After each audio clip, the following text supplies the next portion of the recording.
Good morning my dear student. मैं हूं दिग्विजय कुमार और आप देख रहे हैं कश्यप ट्यूटोरियल।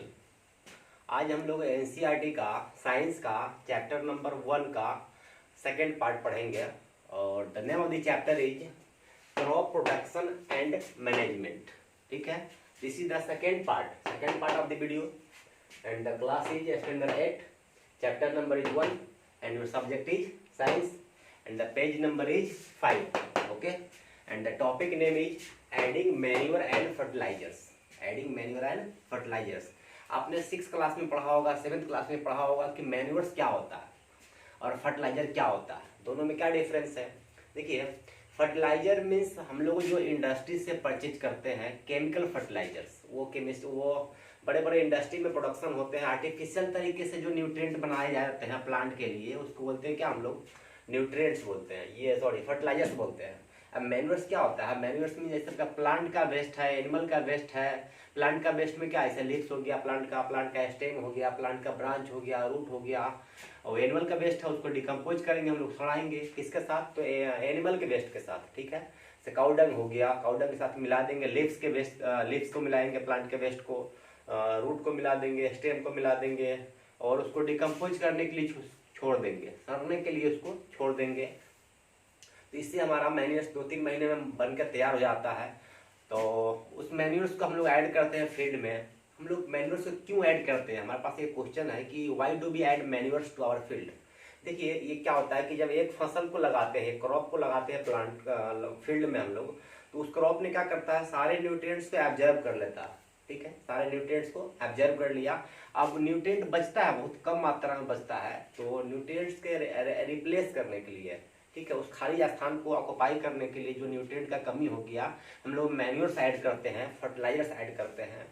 तो मैन्योर्स का ऐड करना हमारे लिए बेनिफिशियरी होता है, थोड़ा सा उसका न्यूट्रिशनल वैल्यू कम होता है, बट प्लांट के लिए बहुत हेल्पफुल होता है, हमारे फील्ड के लिए बहुत हेल्पफुल होता है कि ह्यूमस बनाता है हमारा। मैन्योर्स का बनाता है ह्यूमस। ठीक है, कैसे बनाएंगे मैन्योर्स, आपको पता है, मैंने बचपन में बताया अभी, काउडंग को, प्लांट के वेस्ट को, एनिमल को वेस्ट को हम लोग डिकम्पोज करेंगे और फील्ड में उसको हम लोग डालेंगे और वो हमारा न्यूट्रिएंट्स देगा प्लांट को, डिफरेंट न्यूट्रिएंट्स देगा। जैसे NPK, N for nitrogen, P for phosphorus, K for potassium, ये डिफरेंट न्यूट्रिएंट्स देगा प्लांट्स को, जो प्लांट के ग्रोथ में मदद करेगा, बड़ा होने में मदद करेगा।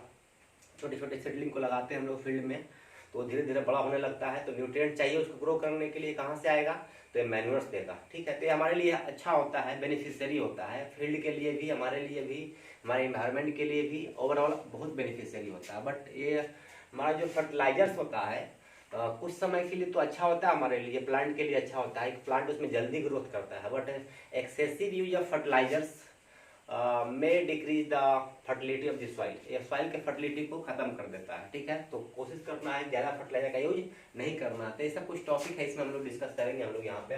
देखिए, इसको ऐड करने से क्या होता है, तो adding extra nutrients to the soil, इस सॉइल में एक्स्ट्रा न्यूट्रिएंट ऐड करते हैं, इसी को बोलते हैं एडिंग मैन्योर्स एंड फर्टिलाइजर्स। ठीक है, और बोला कि इससे क्या बेनिफिट है, they make the soil much more and water retention, इस सॉइल को क्या करता है ना, वाटर होल्डिंग कैपेसिटी, पानी को पकड़ के रखने की क्षमता को बढ़ा देता है ये, तो वाटर रिटेंशन। सेकंड है, they add humus to the soil, ये सॉइल में क्या ऐड करता है, ह्यूमस ऐड करता है। ये सबसे पतला लेयर होता है, जो लीव्स को, काउडंग को डिकम्पोज करने के बाद एक पतला सा लेयर बन जाता है सॉइल के ऊपर, उसको बोलते हैं ह्यूमस। ठीक है, ये ह्यूमस को ऐड करता है यहाँ पे। They improve the texture of the soil, soil के टेक्सचर को इम्प्रूव करता है ये।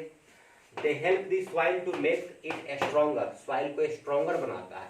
तो ये सब कुछ टॉपिक है, हम लोग डिस्कस करेंगे यहाँ पे। हम लोग थोड़ा पेज पे आते हैं, बुक के आइए, थोड़ा सा इसको थोड़ा अपने नोटबुक में इसको लिख लीजिए। ठीक है, लिख लीजिएगा तो आपको माइंड को लगेगा कि आप लिख रहे हैं। एक्चुअली कि हमारे माइंड में क्या होता है, कुछ न्यूरॉन्स होता है जिसको लिखने से एक्टिवेट होता है और बहुत लंबे समय तक याद होकर हमारे पास रह जाता है। इसलिए आप सुन लीजिएगा तो याद हो जाएगा, ठीक है, बट कल होकर आप भूल जाएंगे आप, तो आप भूले नहीं, इसके लिए क्या करें, आप अपने को नोटबुक को निकालें, वो देर नहीं करें आप। ठीक है, लेजीपन नहीं दिखाना है, अपने नोटबुक को निकालिए, आप अभी निकालिए प्लीज, किसी भी नोटबुक को निकालिए और इसको लिखिए आप। ठीक है, क्या लिखना है, the substances which are added to the soil, ऐसा सबस्टांस, ऐसा पदार्थ जिसको सॉइल में ऐड करते हैं। कहाँ ऐड करते हैं, सॉइल में ऐड करते हैं, पानी में नहीं ऐड करना, हवा में नहीं ऐड करना, आपके घर में ऐड नहीं करना, कहाँ ऐड करना है, सॉइल में ऐड करना है। ठीक है, सॉइल में ऐड करेंगे। फिर क्या बोल रहा है, in the form of nutrients, soil में ऐड करेंगे, न्यूट्रिएंट के फॉर्म में ऐड करेंगे। किसके फॉर्म में ऐड करेंगे? न्यूट्रिएंट के फॉर्म में ऐड करेंगे। किसके लिए ऐड करेंगे भाई? हम न्यूट्रिएंट के फॉर्म में ऐड कर रहे हैं, सॉइल में ऐड कर रहे हैं। किस लिए ऐड कर रहे हैं? तो for the healthy growth of the plants, plant के हेल्दी ग्रोथ के लिए ऐड कर रहे हैं। Are called manures and fertilisers. Question आपसे पूछा जाएगा एग्जाम में कि what is manures and fertilisers, तो बोलना आपको the substance we are added to the soil. किसी चीज को हम लोग जब ऐड करते हैं सॉइल में, किसी पदार्थ को ऐड करते हैं सॉइल में, कहाँ ऐड करते हैं, किसको ऐड करते हैं, कहाँ ऐड करते हैं? ध्यान दीजिए, किसको ऐड करेंगे जरा बोल के देखिए आप। न्यूट्रिएंट्स को ऐड करेंगे। कहाँ ऐड करेंगे? सॉइल में ऐड करेंगे। किस लिए ऐड करेंगे? तो for the healthy growth of the plant. तीन चीज याद रखिएगा, याद हो जाएगा। किसको ऐड करेंगे भाई? न्यूट्रिएंट को ऐड करेंगे, ठीक है। कहाँ ऐड करेंगे? सॉइल में ऐड करेंगे। किस लिए ऐड करेंगे? तो for the healthy growth of the plant. This is called the manure and fertilisers. इसी को क्या बोलेंगे हम लोग? Manure and fertilisers. थोड़ा हम लोग आते हैं बुक में आते हैं, ठीक है। देखिए हम लोग बुक में देख रहे हैं क्या, यहाँ पे पेज नंबर 5 में एडिंग मैन्योर एंड फर्टिलाइजर्स दिखाई दे रहा है आपको। एडिंग, देखिए adding manure and fertilizers. Okay, the substances which are added to the soil in the form of nutrients for the healthy growth of plant are called manure and fertilisers. जो मैंने आपको लिखवाया अभी लिख लीजिए इसको। आई सॉ ए हेल्दी, देखिए क्या ये बूझो बोल रहा है यहाँ पे। I saw a healthy crop growing in a farm. मैंने क्या देखा कि कुछ हेल्दी क्रॉप्स फार्म में ग्रो कर रहा है। इन द नेबरिंग फार्म्स, अपने बगल वाले पड़ोसी वाले फार्म में। They plant were weak, plant क्या थे? कमजोर थे। Why do some plants grow better than other. भाई एक प्लांट दूसरे प्लांट से बेहतर कैसे हो जाता है? नहीं, ये देखिए यहाँ पे सब हेल्दी क्रॉप है। देखिए ए में हेल्दी क्रॉप है यहाँ पे, बट इधर में क्या आपका ये अनहेल्दी क्रॉप है। देख रहा है इधर प्रॉपर हेल्थ नहीं, इसमें कुछ न्यूट्रिएंट का कमी है इस प्लांट्स में, ठीक है। इधर भी देखिए अनहेल्दी है, इधर में हेल्दी है। देखिए यहाँ पे soil supplies mineral nutrient to the crop. Soil क्या करता है? सप्लाई करता है मिनरल को और न्यूट्रिएंट्स को, ठीक है। These nutrients are essential for the growth of plant. ये न्यूट्रिएंट क्या करता है? प्लांट के ग्रोथ के लिए इसेंशियल होता है, ज़रूरी होता है। इन सर्टेन एरियाज, कुछ एरिया में क्या होता है? Farmer grow crop after crop in the same field. एक ही फील्ड में एक क्रॉप लगा लिया, फिर उसके बाद हटाकर फिर दूसरा क्रॉप लगा लिया, फिर से उसको हटा करके रिमूव करके फिर तीसरा क्रॉप लगा लिया। इस नतीजा क्या होता है कि फील्ड का पूरा आपका न्यूट्रिएंट समाप्त हो जाता है और दोबारा जो क्रॉप लगाते हैं उसको प्रॉपर अमाउंट में न्यूट्रिएंट नहीं मिल पाता है। The field is never left uncultivated हो गया और फैलो। फील्ड को कभी हमेशा कभी वो खाली नहीं छोड़ते हैं।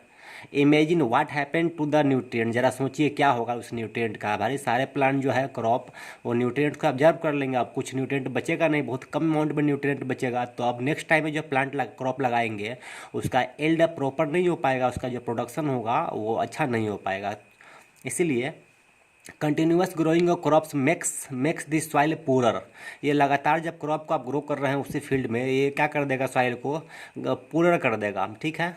इन सर्टेन न्यूट्रिएंट्स, कुछ न्यूट्रिएंट में पुअर हो जाएगा आपका soil. Therefore farmers have to add manures. इसीलिए फार्मर लोग को मैन्योर्स को ऐड करना पड़ता है to the fields to replenish the soil with nutrients, ताकि वो सॉइल के न्यूट्रिएंट को रिप्लेनिश कर सके, रिप्लेस कर सके उसको। This process is called the manuring. इसको क्या बोलते हैं हम लोग? मैन्योरिंग। लिख लीजिएगा, the process of adding manures to the soil is called manuring. लिख लिया आपने? क्या लिखा? The process of adding manures to the soil is called manuring, ठीक है। आगे चलते हैं। इम्प्रॉपर और insufficient manuring result in weak plants. अगर इनसफिशिएंट मैन्योरिंग आपने ऐड किया है, मतलब कम मात्रा में मैन्योर्स का ऐड किया है, तो वो प्लांट को वीक कर देगा, ठीक है। देखिए manure is an organic substance. Manure क्या होता है? Organic substance. ऑर्गेनिक पढ़िएगा आप, जो प्लांट और एनिमल में पाया जाता है ना वो ऑर्गेनिक सबस्टांस है, और जो इंडस्ट्री में बनाते हैं वो सब केमिकल सबस्टांस क्या कहते हैं? इनऑर्गेनिक है। तो हम लोग यहाँ बोला ऑर्गेनिक सबस्टांस, जिसमें कार्बन और हाइड्रोजन मौजूदगी होता है। एलिमेंट पढ़े हुए हैं ना आप कि एलिमेंट में कार्बन है, हाइड्रोजन है, अगर दोनों एलिमेंट एक ही कंपाउंड में अगर मौजूद है तो उसको बोलेंगे organic substance. Obtain from the decomposition of plant और एनिमल वेस्ट। प्लांट वेस्ट और एनिमल वेस्ट। प्लांट वेस्ट में क्या हो गया? प्लांट का लीव्स हो गया, प्लांट का रूट हो गया, प्लांट का स्टेम्स हो गया, हस्क हो गया। उसको आप वेस्ट को डिकम्पोज करेंगे तो उसको प्लांट वेस्ट बोलेंगे। और एनिमल वेस्ट में क्या हो गया? जैसे काउडंग हो गया, ये सब एनिमल वेस्ट हो गया। ठीक है। Farmers dump plant and animal waste in pits. Farmer क्या करता है, प्लांट और एनिमल वेस्ट को एक गड्ढा खोद के उसमें दबा देता है। एट ओपन प्लेसेज हो गया and allow it to decompose, और उसको मतलब ओपन प्लेस में गड्ढा खोदा, उसको एनिमल वेस्ट को प्लांट वेस्ट को उसमें दबा दिया डिकम्पोज होने के लिए, ठीक है।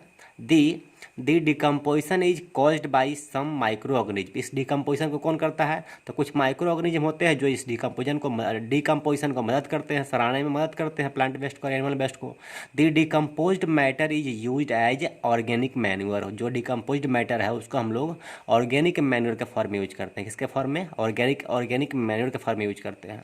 You have already learned about vermicomposting in class 6। आपने वर्मी कंपोस्टिंग के बारे में क्लास 6 में पढ़ा होगा कि वर्मी कंपोस्टिंग में क्या करते हैं, काउडंग को हम लोग प्लांट वेस्ट के लिप्स को हम लोग मिला देते हैं और खेतों में गड्ढा खोद के उसमें उसका दबा देते हैं और उसमें अर्थवार्म को डाल देते हैं।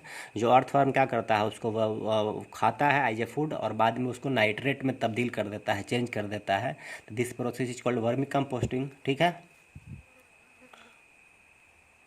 देखिए यहाँ पे क्या बोला एक्टिविटी में कि टेक मूंग और ग्राम सीड्स हो गया एंड जर्मिनेट देम। आप मूंग का सीड लीजिए या ग्राम का चना का सीड लीजिए, उसको जर्मिनेट कर लीजिए। Select 3 equal size seedlings out of these. इस तीन इक्वल साइज का सीडलिंग को सेलेक्ट कर लीजिए, ठीक है। तीनों का हाइट सेम रहना चाहिए आपका। ऐसा बीज जिस बीज का जो आपका जर्मिनेट किया उसमें से तीनों का हाइट सेम रखिए।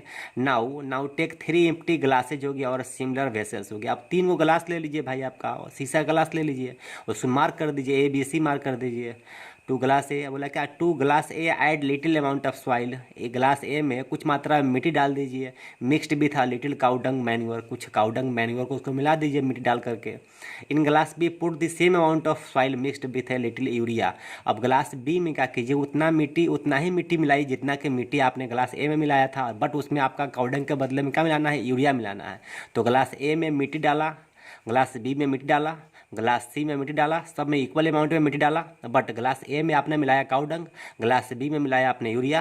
बोले take the same amount of soil in glass C without adding anything. अब सी ग्लास में कुछ भी मत मिलाइए, ए में मिलाया काउडंग, बी में मिलाया यूरिया और सी में कुछ भी नहीं मिलाया।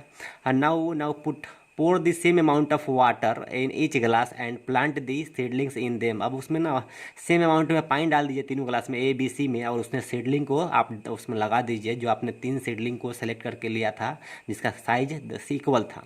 Keep them in a safe place, उसको एक सेफ प्लेस में रख दीजिए। एंड वाटर देम डेली, और उसको डेली के डेली आपने पानी डालिए उसमें। After 7 to 10 days observe their growth. 7 से 10 दिनों में उसके ग्रोथ को देखिए आप, ठीक है। ये देखिए ये बच्चों लोगों ने क्या किया, 3 गिलास लिया, glass A, glass B, glass C. इसमें क्या मिट्टी डाल रहे हैं ये लोग, काउडंग को डाल रहे हैं, एक में यूरिया को डाल रहे हैं और एक में कुछ भी नहीं डाले हैं। देखिए इसमें preparation of the experiment, glass A, glass B, glass C. और डालने के बाद में ए में मिट्टी, बी में मिट्टी, सी में मिट्टी, सब में इक्वल अमाउंट में मिट्टी। ए में डाल दिया काउडंग, बी में डाल दिया यूरिया, सी में कुछ नहीं डाला और इसमें सीडलिंग को उसमें लगा दिया। देखिए इसमें ए का जो है जिसमें काउडंग डाला हुआ है प्लांट ग्रोथ किया लेकिन थोड़ा थोड़ा कम ग्रोथ किया, बी में प्रॉपर ग्रोथ किया, यहाँ पे सी में बिल्कुल कम ग्रोथ किया। तो इस तरीके से आप टेस्ट कर सकते हैं मैन्योर्स और फर्टिलाइजर के बीच में डिफरेंस क्या है। देखिए यहाँ पे कि ग्रोइंग सीडलिंग्स विथ मैन्योर्स हो गया एंड फर्टिलाइजर। सीडलिंग को आपने ग्रो किया मैन्योर के साथ और फर्टिलाइजर के साथ। ए में मैन्योर्स है, बी में फर्टिलाइजर्स है। और did all the plants in all the glasses grow at the same place. क्या तीनों ग्लास में जो आपका सीडलिंग रखा हुआ है सेम प्लेस पे ग्रोथ किया? नहीं भाई। Which glass showed better growth of plants. किस ग्लास ने प्लांट के बेहतर ग्रोथ को दिखाया था? ऑब्वियस ग्लास बी जिसमें अपना फर्टिलाइजर रखा हुआ आपका। In which glass was the growth faster. किस ग्लास में ग्रोथ फास्टर था? तो ऑब्वियस बी में था भाई faster. Fertilizer are chemical substances which are rich in the particular nutrient. इसको जरा लिख लीजिए आप, अंडरलाइन कीजिए अपने बुक में या इसको लिख लीजिए, अभी तुरंत लिखिए आप। क्या लिखा आपने? Fertilisers are chemical substances. Fertiliser क्या होता है? तो केमिकल सब्सटेंसेज होता है। Which are rich in particular nutrient, जो कि खास तरह किसी पार्टिकुलर न्यूट्रिएंट से रिच होता है, मतलब ज़्यादा एक ही तरह का न्यूट्रिएंट्स, काफ़ी न्यूट्रिएंट होता है उसमें, ठीक है। How are these different from manures का क्वेश्चन है भाई, ये मैन्यूअर से डिफरेंट कैसे होता है। तो मैन्यूअर्स में किसी खास तरह का न्यूट्रिएंट होता है बट कम मात्रा में होता है, फर्टिलाइजर में स्पेसिफिक न्यूट्रिएंट होता है, ठीक है। Fertiliser are produced in factories, fertiliser कहाँ प्रोड्यूस करते हैं हम लोग, फैक्ट्री में प्रोड्यूस करते हैं। Some example of fertilisers are urea, कुछ एग्जाम्पल में फर्टिलाइजर क्या हो गया, यूरिया हो गया आपका। अमोनियम सल्फेट भी फर्टिलाइजर है आपका जो सिंथेटिक है। सुपर फॉस्फेट भी है, नाम इसको याद कर लीजिएगा, लिख लीजिएगा, आप कॉपी में लिख लीजिए आप, अच्छा होगा। पोटास है, NPK, N for nitrogen, P for phosphorus, K पर पोटेशियम, ठीक है। ये नाइट्रोजन, फास्फोरस, पोटेशियम लिया हुआ है। यहाँ पे देखिए, the use of fertilisers has helped farmers, ये फर्टिलाइजर का यूज से फार्मर को हेल्प हुआ है to get better yield of crops such as wheat, ये क्रॉप के बेहतर यील्ड के लिए, बेहतर प्रोडक्शन के लिए वो बेनिफिट किया है। जैसे में व्हीट, गेहूँ हो गया, पैडी हो गया, मेज हो गया, ठीक है। But excessive use of fertilisers has made the soil less fertile, लेकिन भाई ज़्यादा मात्रा में अगर फर्टिलाइजर यूज कीजिएगा तो सॉइल को लेस फर्टाइल कर देगा, वो कम उपजाऊ कर देगा। Fertilisers have also become a source of water pollution, ये फर्टिलाइजर यूज करने से ना पोल्यूशन भी होता है पानी में आपने, क्योंकि आपने जो यूरिया यूज किया फील्ड में, अगर यूरिया यूज करने के बाद में बरसात आ गया तो उस बरसात में आपका यूरिया डिजॉल्व हो गया, और डिजॉल्व होने से पानी जब फ्लो करेगा आपके फील्ड से, जाएगा पॉन्ड में, जाएगा रिवर में, जाएगा लेक्स में, जाएगा सी में जाएगा, तो मछलियाँ जब उस पानी को पिएगी तो उसमें क्या होगा, आपका यूरिया है तो वो पोल्यूशन का कॉज कर रहा है वहाँ पे। Therefore in order to maintain the fertility of the soil के फर्टिलिटी को मेंटेन करने के लिए क्या करते हैं हम लोग, we have to substitute fertilisers by organic manure, हम लोग को फर्टिलाइजर के बदले में क्या यूज करना पड़ेगा, ऑर्गेनिक मैन्योर यूज करना पड़ेगा। और लीव द फील्ड अनकल्टिवेटेड, या तो आप फील्ड को अनकल्टिवेटेड लीव कर दीजिए, छोड़ दीजिए, या तो उसमें आप मैन्योर का ऐड कीजिए, फर्टिलाइजर का यूज कम कीजिए, ठीक है। इन बिटवीन टू क्रॉप्स, एक क्रॉप से उगाड़ लिया तो थोड़ा सॉइल को आप अनकल्टिवेटेड छोड़ दीजिए, या तो मैन्योर यूज कर दीजिए, दोनों में से जो आपको पसंद है कर सकते हैं आप। The use of manure improves the soil texture, soil के टेक्सचर को आप इम्प्रूव कर देता है मैन्योर का यूज करने से। As well as its water retaining capacity, water को पकड़ के रखने के कैपेसिटी को भी इम्प्रूव कर देता है, इसलिए आप मैन्योर यूज कीजिएगा, ठीक। It replenish the soil with all the nutrients, ये सॉइल में सभी तरह के न्यूट्रिएंट्स को रिप्लेनिश कर देता है। यहाँ देखिए, another method of replenishing the soil with nutrients is through crop rotation. दूसरा तरीका है न्यूट्रिएंट्स को बढ़ावा देने के लिए कि आपने क्रॉप को रोटेट कर दीजिए। मान लीजिए जिस फील्ड में आपने व्हीट लगाया, दूसरे सीजन में उसमें अपना पैडी का, वो क्या कहते हैं, पैडी लगा दीजिए, पैडी प्लांट, या उससे बेहतर है कि आपने लेग्यूमिनस प्लांट को लगा दीजिए, क्योंकि आपको पता है 6th क्लास में पढ़े हैं, 7th क्लास में पढ़े हैं, लेग्यूमिनस प्लांट मतलब कि दाल का प्लांट, और दाल के प्लांट के रूट में क्या होता है, रूट नोड्यूल्स होता है। उस रूट नोड्यूल्स में क्या होता है भाई, तो आपका बैक्टीरिया होता है। कौन सा बैक्टीरिया होता है, तो राइजोबियम बैक्टीरिया होता है। राइजोबियम बैक्टीरिया क्या करता है वहाँ पे, तो राइजोबियम बैक्टीरिया को घर देता है रहने के लिए आपका रूट नोड्यूल्स, मतलब कि लेग्यूमिनस प्लांट का रूट, और उसके बदले में राइजोबियम बैक्टीरिया क्या करता है, उसको रूट को नाइट्रेट देता है, एटमॉस्फेयर के नाइट्रोजन को फिक्स करता है, नाइट्रेट में चेंज करके उसको देता है। तो दोनों काम कर चलता है, इसको बोलते हैं क्या हम लोग, इस रिलेशन को सिम्बायोटिक रिलेशनशिप बोलते हैं इसको, ठीक है।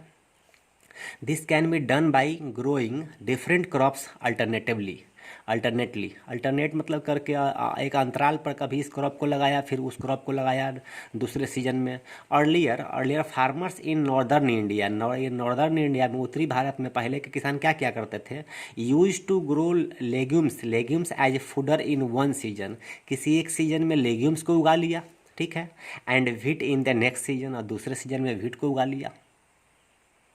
This helped in the replenishment of the soil with nitrogen, इससे क्या हुआ कि आप नाइट्रोजन को आप रिप्लेस कर सकते हैं, जो नाइट्रोजन खर्च हो चुका है उससे आपका लेग्यूमिनस प्लांट को ग्रो कर लेने से आपका नाइट्रोजन का फिर से आपने रीगेन कर लिया सॉइल में आपने। Farmers are being encourage to adopt this practice, farmer को इनकरेज किया जाता था कि इस तरह का प्रैक्टिस करें आप अपने फील्ड में। In the previous classes you have learned about rhizobium bacteria, मैंने आपको तुरंत अभी कहानी सुनाया इस राइजोबियम बैक्टीरिया का, ठीक। These are the present in the nodules of the root of leguminous plant के रूट के नोडुल्स में प्रेजेंट रहता है कौन, तो राइजोबियम बैक्टीरिया, ठीक है। दे फिक्स एटमॉस्फेरिक नाइट्रोजन, वो एटमॉस्फेयर के नाइट्रोजन को फिक्स कर देता है सॉइल में, किसके फॉर्म में, तो नाइट्रेट के फॉर्म में, और उसी नाइट्रेट को प्लांट एब्जॉर्ब करते हैं। देखिए यहाँ पे हम लोग सीखेंगे कि मैन्योर्स को और फर्टिलाइजर्स को कैसे बनाते हैं और कहाँ कहाँ बनता है, उसका क्या यूज है, और उसके लास्ट में यही सीखेंगे कि उससे क्या क्या बेनिफिट होता है। फिर उसके बाद क्वेश्चन करेंगे हम लोग, ठीक है। देखिए हम लोग पढ़ते हैं define and describe manures. Manures को हम लोग डिफाइन करेंगे और डिस्क्राइब करेंगे। यहाँ पे हम लोग ये भी सीखेंगे define and describe fertiliser. Fertiliser को भी डिफाइन करेंगे और डिस्क्राइब करेंगे हम लोग। यहाँ पे हम लोग सॉइल फर्टिलिटी मैनेजमेंट को भी डिस्कस करेंगे, ठीक है।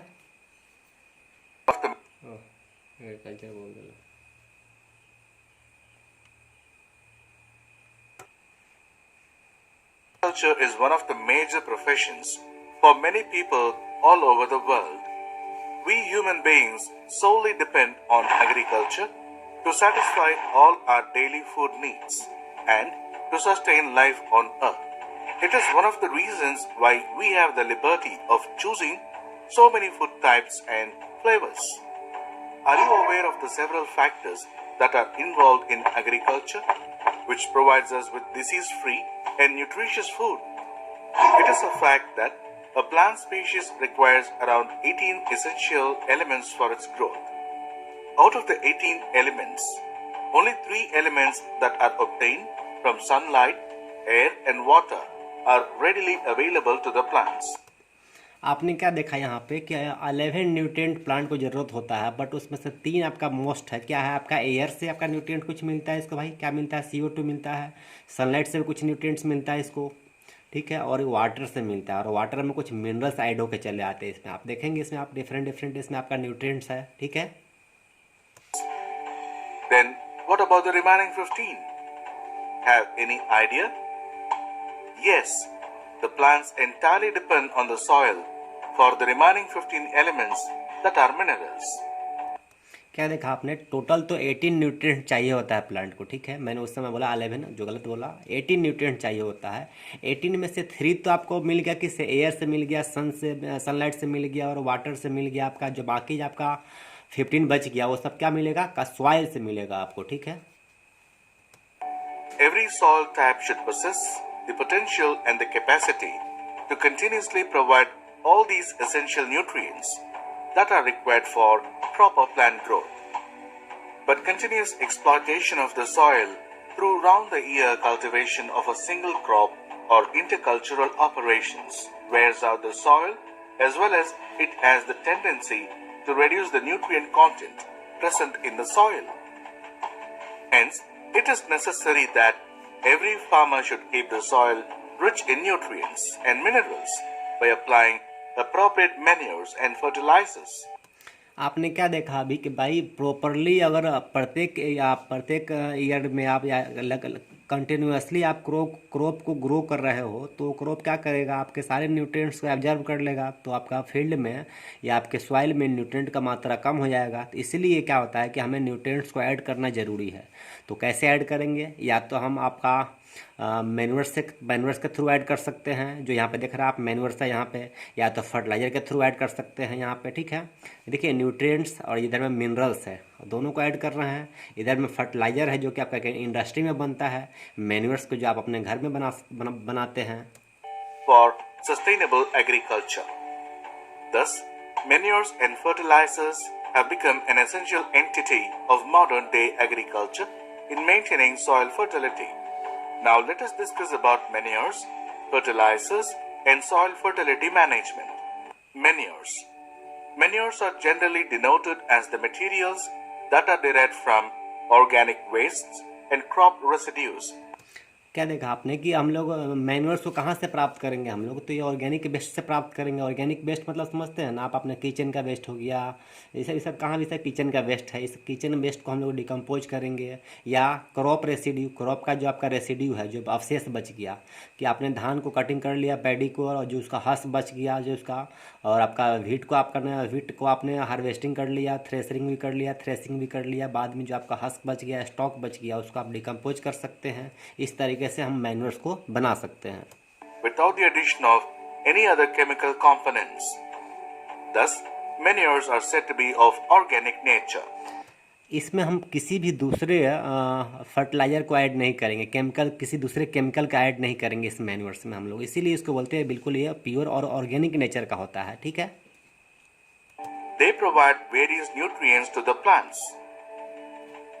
In addition, manures also contribute in improving the physical, chemical, and biological properties of the soil. यहाँ देखिए क्या बोल रहा है कि आपका जो मैन्योर्स है आपका, ये फिजिकल नेचर को भी इम्प्रूव करता है सॉइल के, केमिकल नेचर को भी इम्प्रूव करता है और बायोलॉजिकल नेचर को भी इम्प्रूव करता है, इसलिए मैन्योर्स का यूज करना हमारे लिए ज़रूरी होता है। Manures can be categorized into two types based upon the concentration of the plant nutrients that it provides. They are bulky organic manures and concentrated organic manures. देखिए मैन्योर्स को हम लोग दो कैटेगरी में डिवाइड कर सकते हैं, एक तो बल्कि ऑर्गेनिक मैन्योर्स और दूसरा करेंगे कंसनट्रेटेड ऑर्गेनिक मैन्योर्स।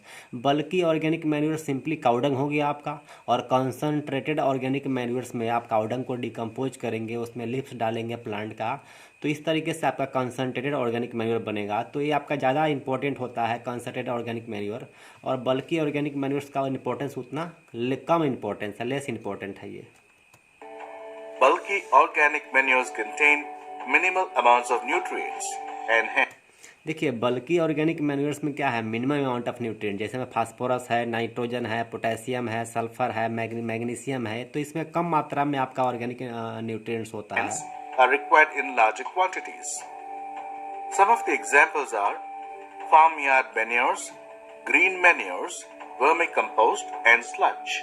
क्या बोला है यहाँ पे कि आपका जो बल्कि ऑर्गेनिक मैन्योर्स है, इसमें फार्म यार्ड मैन्योर्स है, खेत में जो आप मैन्योर्स बनते हैं वो फार्म यार्ड मैन्योर्स हो गए। ग्रीन मैन्योर्स आपने देखा होगा, मूंग का खेती देखा होगा, ठीक है, ग्रीन ग्राम का प्लांट देखा होगा। उस ग्रीन ग्राम के प्लांट को जब हम लोग फील्ड में उगाते हैं तो उसको हम लोग ना अपने कल्टीवेटर से कट कर देते हैं, बिना हार्वेस्ट किए हुए, बिना उस ग्रीन ग्राम को हम लोग कट किए हुए कल्टीवेटर से ही कट कर देते हैं फील्ड में, और उसको डिकम्पोज करने के लिए छोड़ देते हैं, तो उसको बोलते हैं ग्रीन मैन्योर्स बोलते हैं।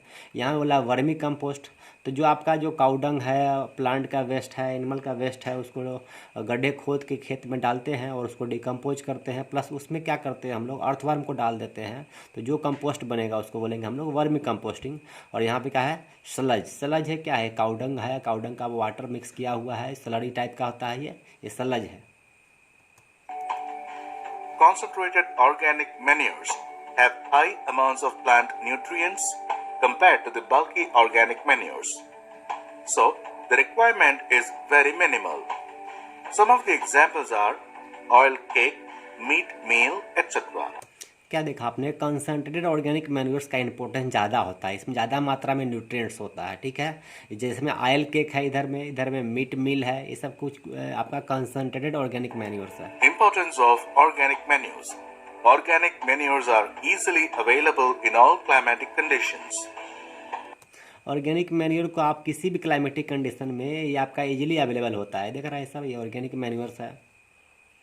Organic manures do not need any additional components to organic manure में कोई भी एडिशनल कंपोनेंट का ज़रूरत नहीं होता है, ठीक है। इसमें क्रॉस लगा हुआ है, यहाँ पे क्रॉस लगा हुआ है, यहाँ पे क्रॉस, कोई भी आर्टिफिशियल इसमें ज़रूरत नहीं होता है, किसी भी react artificial. with the soil. Animal manure, which is one of the types of organic manures, can also be prepared from slurry that is easily available in agricultural lands. They can also be used as a fuel. An example is cow dung. Organic manures increase the fertility and maintain the longevity of soil fertility. Moreover, the traditional organic manure is challenging the modern day fertilizers. Fertilizers are materials that are said to be of natural or synthetic origin. They have a definite chemical composition and the ability of supplying more nutrients to soil than the manures.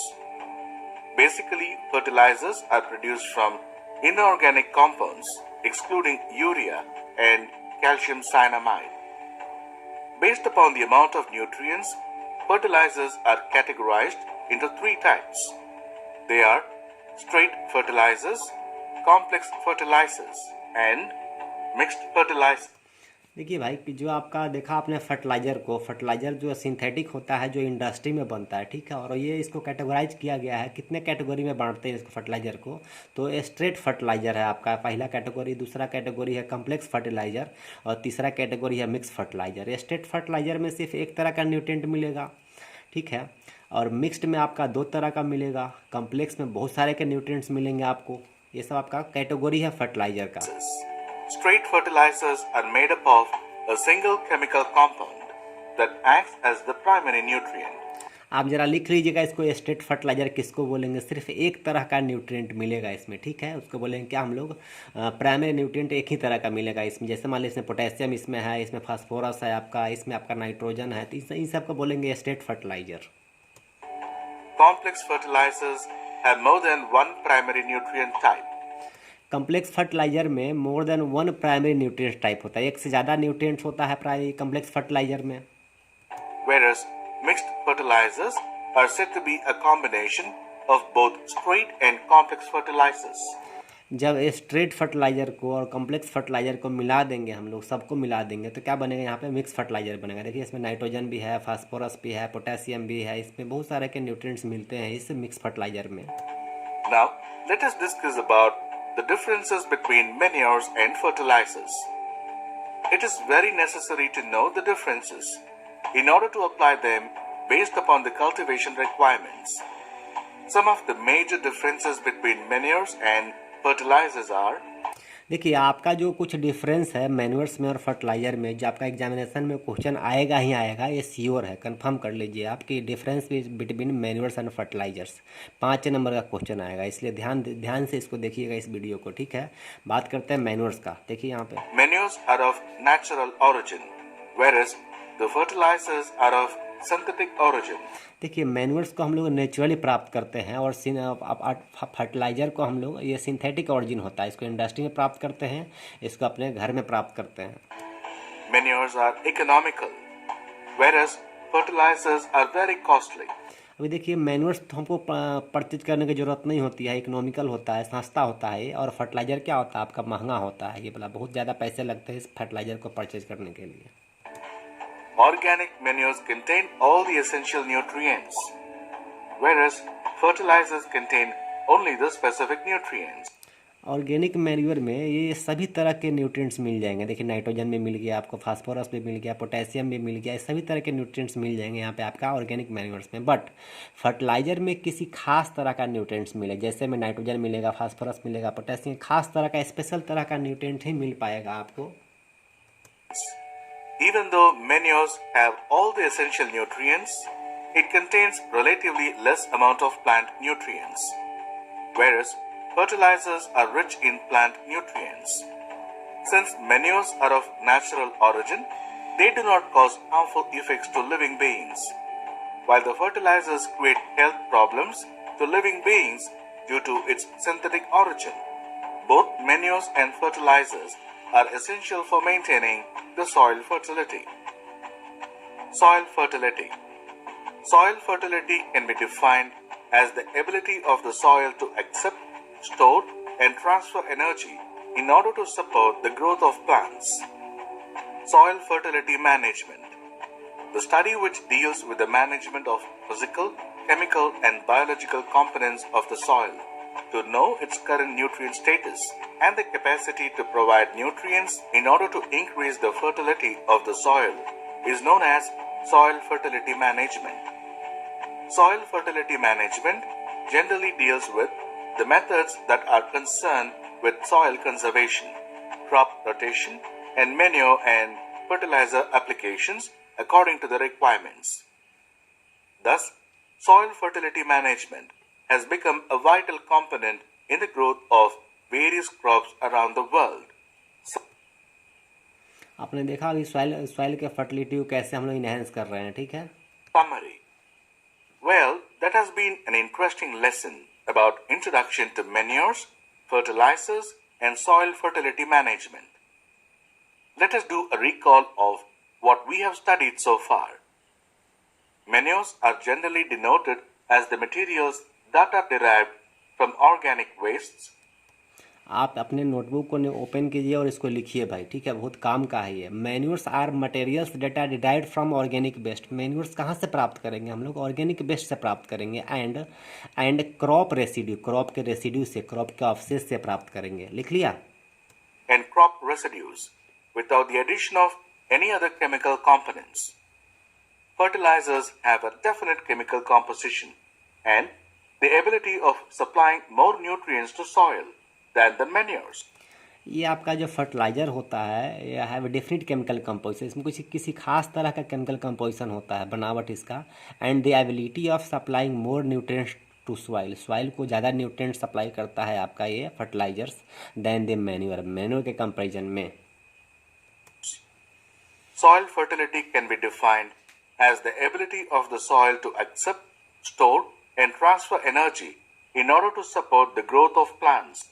ठीक है, soil fertility किसको बोलते हैं? इसको define कर सकते हैं कैसे? The ability of the soil to accept, soil के वैसा एबिलिटी जब सॉइल किसी चीज़ को एक्सेप्ट करता है, क्या स्टोर करता है एंड ट्रांसफ़र करता है। पहले क्या आपको एक्सेप्ट किया, स्वीकार किया, फिर उसको स्टोर किया, अपने पास रखा और बाद में उसको ट्रांसफ़र कर दिया। जैसे में आपने मैन्यूर्स को डाल दिया, फर्टिलाइजर को डाल दिया, तो एक्सेप्ट किया सॉइल ने, फिर उसको स्टोर किया, उसको मैन्यूर्स को, उस फर्टिलाइजर्स को, फिर बाद में ट्रांसफ़र कर दिया किसको? उस न्यूट्रिएंट्स को ट्रांसफ़र कर दिया, सॉइल प्लांट्स को ट्रांसफ़र कर दिया, क्रॉप को ट्रांसफ़र कर दिया energy in order to support the growth of the plant, ताकि प्लांट का ग्रोथ प्रॉपर हो सके।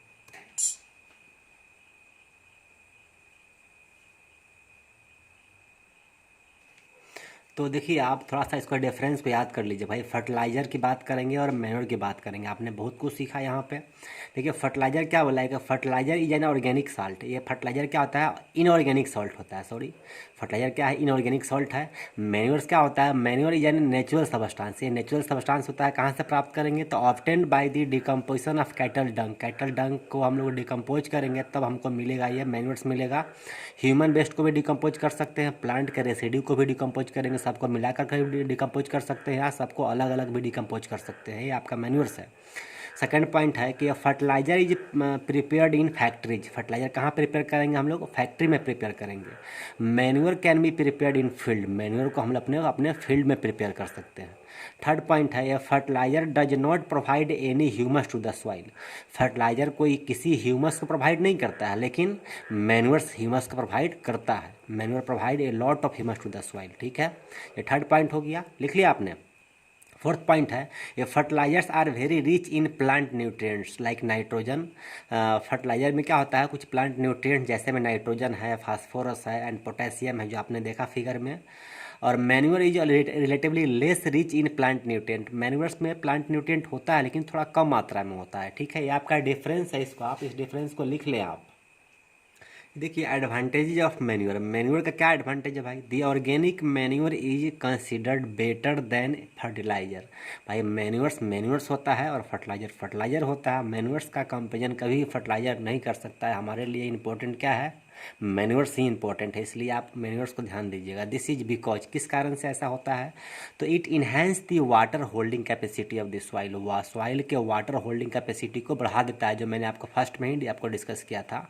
पानी के होल्ड करने का कैपेसिटी को बढ़ा देता है मैन्योर्स को यूज करने से। It makes the soil porous due to which exchange of gases become easy. Soil को ये पोरस बना देता है, मतलब छिद्र उसमें हो जाता है सॉइल में, जिससे आपका एक्सचेंज, गैस का एक्सचेंज प्लांट के लिए आसान हो जाता है। ठीक है, और नीचे क्या बोल रहा है कि इट इंक्रीजेज, देखिए क्या है, it increases the number of friendly microbes. ये नंबर ऑफ फ्रेंडली माइक्रोब्स की संख्या को बढ़ा देता है। जैसे में आपका जो बैक्टीरिया है, फंगस है, जो भी है आपका माइक्रोब्स जो प्लांट के लिए इंपॉर्टेंट होता है, उसको बढ़ा देता है। और it improves the texture of the soil. Soil के टेक्सचर को, चमक को भी बढ़ा देता है उसमें। ठीक है, ये आपका कुछ इंपॉर्टेंट आपका टॉपिक्स था। देखिए भाई मेरा वीडियो आपको अच्छा लगा होगा। ये सेकंड चैप्टर का, फर्स्ट चैप्टर का आपका सेकंड पार्ट था। हम लोग अब थर्ड पार्ट पढ़ेंगे नेक्स्ट वीडियो में, तीसरे वीडियो में पढ़ेंगे। ठीक है, उसमें पढ़ेंगे हम लोग इरिगेशन के बारे में पढ़ेंगे, तो तैयार रहिएगा। ठीक है, और अगर मेरा वीडियो अच्छा लगा होगा तो जरा लाइक कर दीजिएगा, सब्सक्राइब कर दीजिएगा, कमेंट कर दीजिएगा। भाई कुछ प्रॉब्लम हुआ तो पूछिए, मैं आपको बताऊँगा। और अपने दोस्तों के बीच व्हाट्सएप पे, फेसबुक में इसको आप शेयर कर दीजिएगा और बेल आइकन को दबा दीजिएगा, ताकि आप नया वीडियो में जो भी बनाओ आपका थर्ड पार्ट इसका आपको इजीली मिल सके। Okay, thank you, take care.